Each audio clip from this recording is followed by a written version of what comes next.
चला आज असा सोमवार तर मी तुमका घेऊन जाते मालवणच्या बाजारात। तर मालवणचा जो आठवडी बाजार असा ना तो भरता सोमवारचो। तसं बघू गेलात तर मालवणमध्ये रोजच बाजार असतो, पण त्यावेळी फक्त आजूबाजूच्या छोड्या गावातील जी शेतात पिकवलेली असते ती भाजी असते।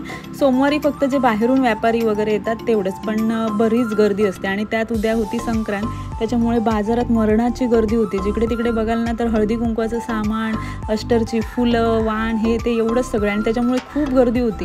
त्यातनं एवढं ऊन लागत होतं, म्हणजे मरणाचं ऊन लागत होतं तिथे। म्हणजे शहरात थंडी वाजते आणि इथं मरणाचं ऊन, त्यात तसं करपायला होत होतं, पण मला तरी जायचं होतं। खरेदी काहीच करायची नव्हती, फक्त व्हिडिओ काढायचा होता।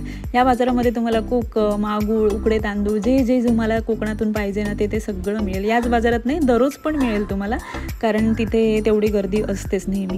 त्यानंतर हा जो बाजार आहे ना तो भरतो समुद्राच्या किनारी, आणि बरोबर जेटीचा जो भाग आहे त्या साईडने भरतो। फक्त पावसाळ्यामध्ये याची जागा बदलते, बाकी हा बाजार दरवेळी इथेच भरतो।